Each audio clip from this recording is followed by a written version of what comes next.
"Sir, my mother didn't come home last night." The little black boy, only 7 years old, shivered in the snow as he held the hand of the richest man in town. Marcus Coleman, CEO of Coleman Industries, had found the boy crying outside the gates of his mansion during a storm that had paralyzed the city. "What's your name, kid?" Marcus asked, covering the child with his Italian wool coat as they walked toward the car. "Isaiah, sir. Isaiah Washington." The small voice struggled against the biting wind. "My mom works at your factory. She always comes home before breakfast, always." Marcus felt something cold in his stomach that had nothing to do with the weather. Coleman Industries had 17 factories in the region, but only 3 operated night shifts. What if an employee had disappeared without him knowing? "What's your mother's name?" "Diana Washington. Everyone calls her Dee." The name wasn't familiar, but Marcus knew he knew less than 5% of his 15,000 employees. During the 20-minute drive to the chemical processing plant in the industrial district, Isaiah told him how his mother always arrived at 6 in the morning, how she made pancakes on Sundays, and how she had promised never to leave him alone. The factory was operating normally when they arrived. Lights on, constant movement, the acrid smell of chemicals mixed with the steam from melting snow. Marcus didn't usually make unscheduled visits, especially not during the early morning shift. "Mr. Coleman." The night supervisor, a short, nervous man named Peterson, almost tripped when he saw them. "We weren't expecting. Is there a problem?" "I'm looking for an employee. Diana Washington. Where is she?" Peterson blinked rapidly, looked at Isaiah, then back at Marcus. "Well, sir, there was an incident last night." "What kind of incident?" "She was caught stealing supplies from the warehouse. Expensive chemicals. We called security, she resisted arrest, and, well, force was necessary to restrain her. She's being held in the security room." Marcus looked at Isaiah, who had begun to cry silently. Something didn't add up. A single mother stealing industrial chemicals? Products that had no resale value to the average person? "I want to see the security footage. Now." Peterson hesitated. "Sir, it's internal protocol. HR is already handling the situation." At that moment, Marcus noticed something in Peterson's eyes. It wasn't professional nervousness. It was fear. Fear that something would be discovered. "Peterson," Marcus said in a dangerously low voice, "are you denying me access to my own company's recordings?" While waiting for access to the security system, Marcus noticed how the other employees avoided looking directly at Isaiah. How the supervisors whispered among themselves when they thought he wasn't looking. How everyone seemed to have a well-rehearsed version of the facts about Diana Washington. But what caught his attention most was the gleam in Isaiah's eyes, not from fear or confusion, but from a quiet determination that seemed strange in someone so young. As if he knew something that adults couldn't imagine a child could understand. What none of them knew was that that night in the snow would be just the beginning of an investigation that would reveal systematic racial corruption schemes within Coleman Industries, schemes that would destroy careers, bring down fortunes, and prove that sometimes justice comes through the innocent eyes of those we least expect. If this story of corruption and prejudice has piqued your curiosity, be sure to subscribe to the channel to find out how a CEO would discover that his own company was hiding secrets that would tarnish his reputation forever. The security room smelled of mold and cheap disinfectant. Diana Washington sat in a plastic chair, handcuffs on her wrists, her eyes swollen from crying. But when she saw Isaiah running toward her, something changed in her gaze, a mixture of relief and terror. "Isaiah, my love," she whispered, kissing her son's forehead as the handcuffs jingled. "What are you doing here?" Marcus watched the scene in silence. Something was deeply wrong here. A woman accused of stealing industrial chemicals did not display the defensiveness or nervousness typical of someone caught red-handed. Diana seemed resigned, as if she had been expecting this. "Mr. Peterson," Marcus said, his voice cutting through the cold air in the room, "I want to see the recordings. Now." Peterson shifted uncomfortably among the papers. "Sir, as I said, it's protocol. Perhaps it would be best to let the legal department." "Peterson." Marcus turned fully toward him, and something in his tone made the man take half a step back. "You have 10 seconds to take me to those recordings, or you'll have to explain to the board why you're preventing the CEO from accessing his own company's information." 5 minutes later, in the monitoring room, Marcus watched the recordings from the previous night. What he saw made his stomach churn. Diana was alone in the warehouse, organizing supplies, clearly part of her normal duties. Then Peterson appeared, accompanied by 2 guards. They talked briefly, and Diana shook her head vigorously, pointing to a clipboard. Peterson snatched the clipboard from her hands and signaled to the guards. "Where's the audio?" Marcus asked. "The audio system was having problems in that area," Peterson replied quickly. "Very convenient." Marcus continued watching. Diana was trying to explain something, gesturing toward the boxes around her. Peterson pointed to a specific one that Diana clearly hadn't touched. The guards pushed her against the wall and began searching her belongings. "Interesting," Marcus muttered. "She was working normally and was approached by you. Not the other way around." Peterson was sweating cold now. "Sir, there are details that aren't clear in the recordings." "What details?" "Well, there were previous complaints about Diana. Petty theft, insubordination." "Complaints from whom?" "Several supervisors. It's all documented." Marcus picked up his phone and called HR. "I need Diana Washington's complete file in 5 minutes. Everything. Evaluations, warnings, complaints." He hung up and stared at Peterson. "Let's see what documentation you have." While they waited, Marcus noticed Isaiah watching everything in absolute silence. For a 7-year-old, he showed a disturbing maturity. As if he had seen adults lying before. The file arrived by email. Marcus read aloud, "Diana Washington. 7 years with the company. Consistently above average evaluations. Perfect punctuality. No formal warnings until," he paused, checking the date. "Until 3 months ago." Peterson cleared his throat. "As I said, recent problems. 3 warnings in 3 months, all for insubordination and inappropriate attitude." Marcus looked directly at Peterson. "All signed by you. Curious how a model employee for 7 years suddenly became problematic, just when you were promoted to night supervisor." Marcus's phone vibrated. A message from his assistant, "Mr. Coleman, I checked as requested. Peterson was hired 4 months ago. He came recommended by the board, specifically by Mr. Hartwell. Richard Hartwell. Board member, known for his subtle comments about maintaining standards in the company." Marcus was beginning to understand the bigger picture. "Peterson, I want you to explain something to me." Marcus showed him the screen of his cell phone. "How does an employee who has never had any problems in 7 years suddenly need to be investigated for theft under your supervision?" Peterson opened and closed his mouth like a fish out of water. "Sir, perhaps we should discuss this in private." "Actually," said a soft voice behind them, "I think Isaiah has something to say about that." Everyone turned around. Isaiah had approached silently, holding a small toy recorder, one of those that children use to play journalist.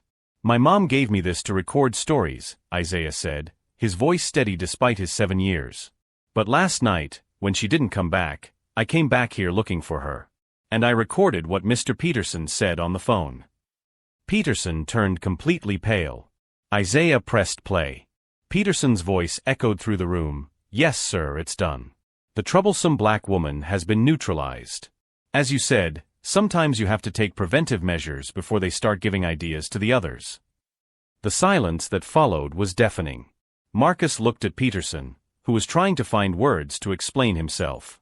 He looked at Diana, who had closed her eyes as if she could finally breathe.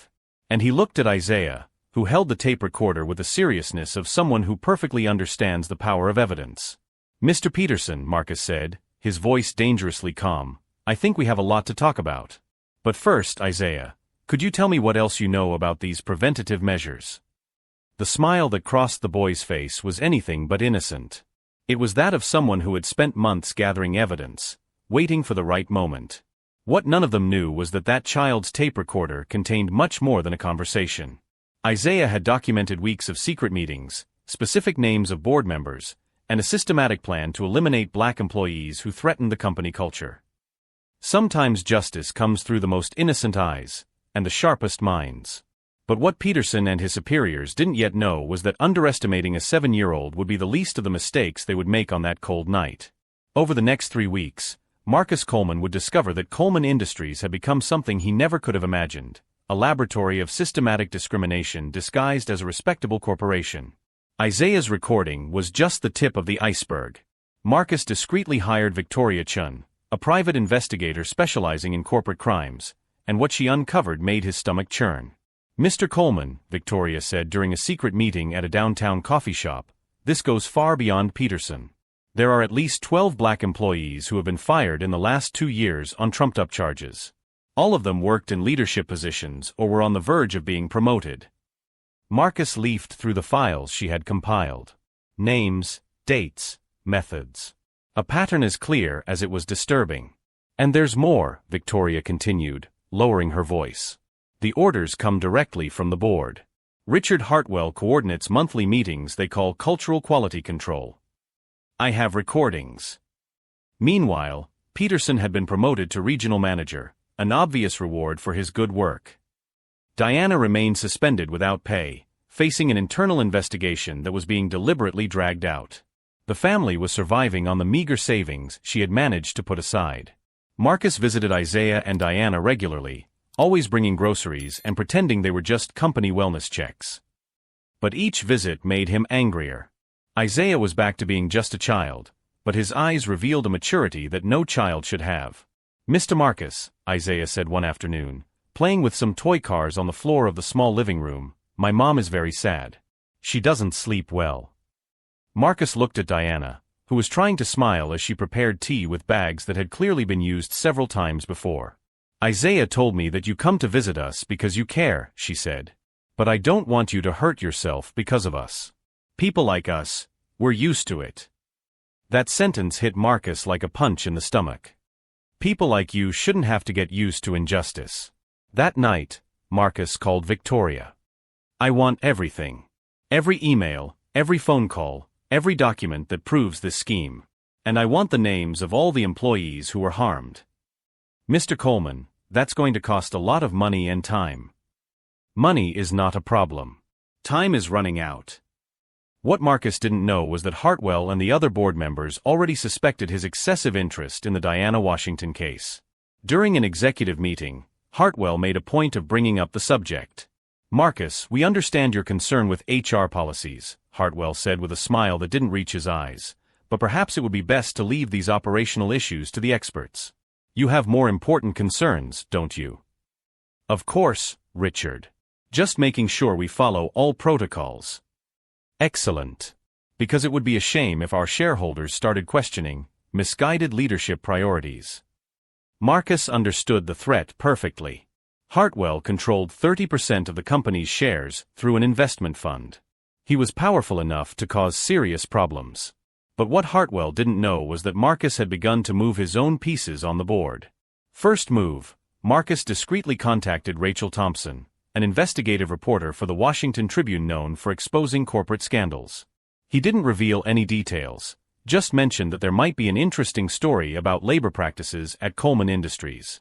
Second move, he began documenting all his interactions with the board, recording meetings when possible and keeping meticulous records of every suspicious conversation. Third move, through Victoria, he began to locate employees who had been fired under questionable circumstances. Many were unemployed. Some had moved out of town, others were working in jobs far below their qualifications. But the most important move came from an unexpected source, Isaiah. The boy had continued visiting the factory, hiding nearby to listen to conversations. His childish spy games revealed information that even Victoria had been unable to obtain. "Mr. Marcus," Isaiah said during one of his visits, "Mr. Peterson has spoken to other supervisors. They have a list." Marcus knelt down to the boy's level. "What kind of list, Isaiah?" Isaiah pulled a crumpled piece of paper from his pocket, a copy of a page he had found in the trash in Peterson's office.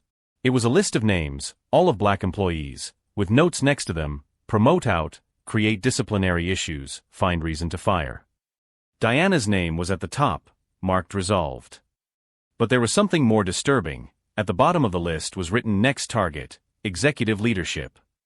And there was a name that made Marcus's heart stop: Kevin Washington, Director of Operations. Kevin Washington, one of the most competent executives in the company, who had been tapped for a promotion to vice president. And who, Marcus realized with growing horror, was Diana's older brother. Marcus immediately understood the magnitude of what he was facing. This wasn't just about harming low-level employees. Hartwell and his accomplices were systematically eliminating any possibility of black leadership at all levels of the company. And Kevin had no idea what was about to happen. Marcus looked at Isaiah, who was holding the paper with the seriousness of someone who fully understood the importance of what he had found, and made a decision. "Isaiah," he said, "you would make the best private investigator I've ever known. Will you help me save not only your mother, but many other people?" The smile that crossed the boy's face was not childish. It was that of someone who was ready for war. What Hartwell, Peterson, and the entire board did not yet know was that they had made the fatal mistake of underestimating not only a 7-year-old child, but a CEO who was about to use all the resources of a corporate empire to destroy the corruption within the company itself. The real battle was just beginning, and Marcus Coleman was about to prove that sometimes the best way to clean house is to burn everything that is rotten inside, even if it meant rebuilding from scratch. The Coleman Industries annual shareholders meeting always took place on the first Monday in December. 500 people, including investors, trade media, and senior staff, gathered in the elegant auditorium of the Metropolitan Hotel. Marcus Coleman took the podium at exactly 10 a.m., as he had done for the past 15 years. But this time, something was different. In the right corner of the auditorium, Rachel Thompson of the Washington Tribune was present with a full film crew. In the front row, Diana and Isaiah Washington occupied seats that were normally reserved for senior executives. "Ladies and gentlemen," Marcus began, his voice echoing through the sound system, "today you will witness something I never imagined I would have to do, the full exposure of a racial cancer that has grown within my own company." A murmur of confusion rippled through the auditorium. Richard Hartwell, seated at the board table, frowned and whispered something to Peterson, who had been called upon to present the operating results. Marcus continued, his voice gaining strength. "3 weeks ago, a 7-year-old boy knocked on my front door during a snowstorm. He was looking for his mother, who had been falsely accused of theft by corrupt supervisors at our company." The giant screen behind Marcus lit up, showing a photo of Isaiah holding Marcus's hand in the snow. "This is Isaiah Washington. And this," Marcus said as the image changed to show Diana in handcuffs, "is Diana Washington, an exemplary employee for 7 years, who was the victim of a systematic scheme of racial discrimination that infected our organization like a disease." Peterson tried to stand up. "Mr. Coleman, perhaps we should discuss this in private." "Sit down," Marcus said with an authority that made Peterson instantly back down. "You'll have your chance to explain yourself. To everyone." Marcus signaled, and Victoria Chun approached the podium with a bulky folder. "Over the past 21 days, we have investigated every dismissal, every transfer, every reorganization of the past 2 years. The results are devastating." The screen now displayed a spreadsheet with dozens of names. 43 black employees were systematically eliminated from the company between January 2022 and November 2024. All through fabricated accusations, manipulated evaluations, or restructurings that specifically targeted employees of color. Hartwell finally stood up, his face red with anger. "Marcus, this is an extremely serious and unfounded accusation. I demand that you stop this charade immediately." "Charade?" Marcus smiled coldly. "Richard, you're right. Let's get to the facts." Isaiah stood up from the front row, holding his small tape recorder. With the help of a wireless microphone, his childish voice echoed through the auditorium. "This is Mr. Peterson speaking on the phone 3 weeks ago." Peterson's voice came out clear over the speakers. "Yes, sir, it's done. The troublesome black woman has been neutralized. As you said, sometimes you have to take preventive measures before they start giving ideas to the others." The auditorium erupted in shocked murmurs. Peterson turned completely pale, looking desperately at Hartwell. "But there's more," Marcus continued. "Victoria distributed packets of documents to the journalists in attendance. We have recordings of meetings that Mr. Hartwell called cultural quality control. Meetings where specific strategies were discussed to prevent the rise of black employees." Hartwell's voice came out of the speakers, clear and unmistakable. "We need to be more subtle. We can't just fire everyone at once. But we can create situations where they feel uncomfortable enough to resign. This is a setup." Hartwell shouted, but his voice was shaking. "Is it?" Marcus made another sign.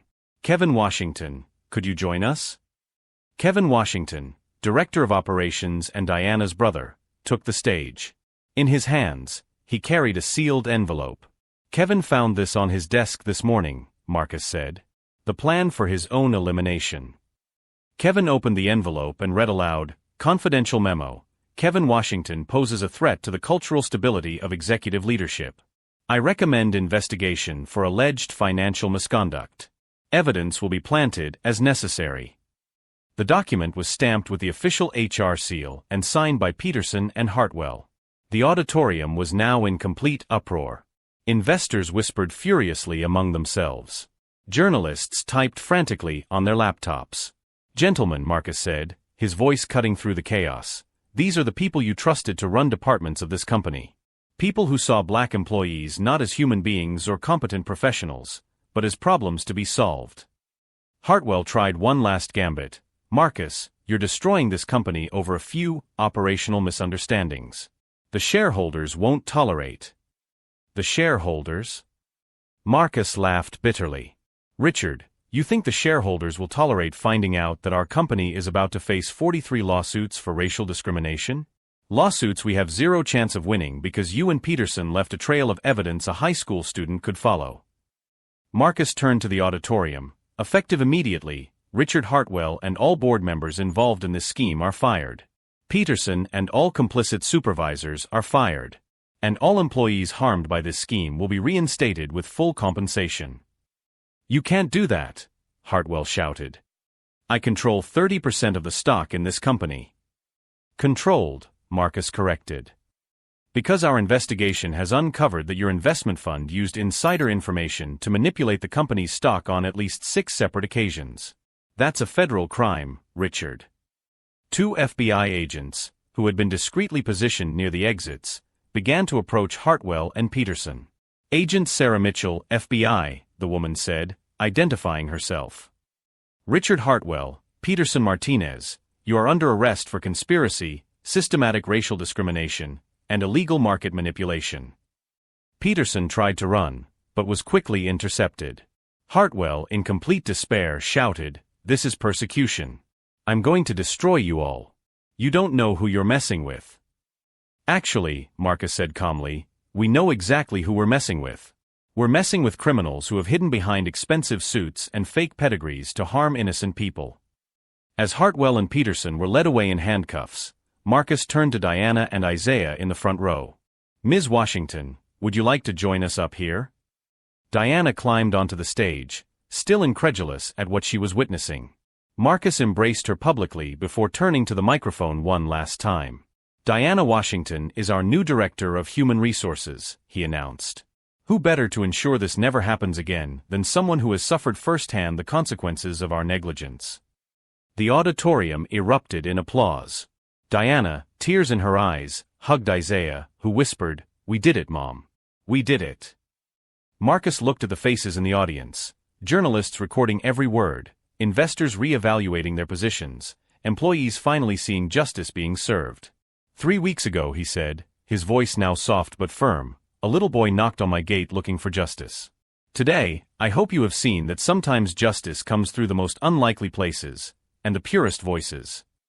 As the applause continued and the cameras captured every moment, one thing became clear to everyone in the auditorium. Marcus Coleman had not only cleaned up his company.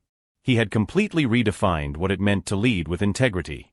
But what happened in the days that followed would prove that destroying an empire of prejudice is only the beginning. Building something better in its place is where true transformation really happens. 6 months later, Coleman Industries was unrecognizable. Diana Washington, now Director of Human Resources, had implemented policies that became a national model for corporate diversity. Isaiah, now 8 years old, attended a private school on a full scholarship, not as charity, but in recognition of the role he played in transforming the company. Richard Hartwell was serving a 5-year sentence for racial discrimination and market manipulation. Peterson got 3 years and was ordered to pay damages that left him bankrupt. Both lost everything: reputation, fortune, family. "Mr. Marcus," Isaiah said during lunch at the office, "why are some people bad?" Marcus stopped eating and looked at the boy who had changed his life. "I don't think they're born bad," Isaiah. I think they choose to be bad when they decide that some people are worth less than others. Diana smiled, watching the relationship that had developed between them. Marcus had become more than a boss, he was family. And Isaiah had become more than inspiration, he was hope. The company posted record profits that year. Not coincidentally, valued employees work better. The 43 former employees were reinstated, many in leadership positions. Kevin Washington became vice president. You know what's funny? Marcus said to Diana one afternoon. Hartwell thought he was protecting the company's standards. He ended up discovering that the real standards are decency and competence. On television, Rachel Thompson presented a special series on corporate racism, using Coleman Industries as an example of real transformation. Sometimes, she said, change happens when we least expect it, through a brave child and an adult willing to listen. Isaiah, now an electronics expert at age 8, had created a simple app for anonymous reporting of discrimination. Companies across the country wanted to implement it. Mom, he said one night, I think I've found my profession. What is it? Justice detective. Diana laughed, but Marcus nodded seriously. The world needs more detectives like you, buddy. The lesson was simple. Prejudice isn't just morally wrong, it's economically stupid. Wasting talent because of skin color is wasting profits, innovation, and growth. Hartwell tried to appeal the sentence 3 times. He lost them all. Peterson became a night security guard in a parking lot, an irony that did not go unnoticed by anyone. Marcus stared out the window of his office, where the photo of Isaiah in the snow remained framed. 6 months ago, a boy knocked on his gate. Today, that boy had rewritten the rules of the American corporate game. The best revenge, Marcus said to himself, is to prove them wrong about who deserves opportunities. If this story of transformation and social justice touched your heart, subscribe to the channel for more narratives that prove that sometimes one courageous child can change the whole world, and that true leadership means listening to the voices others prefer to ignore.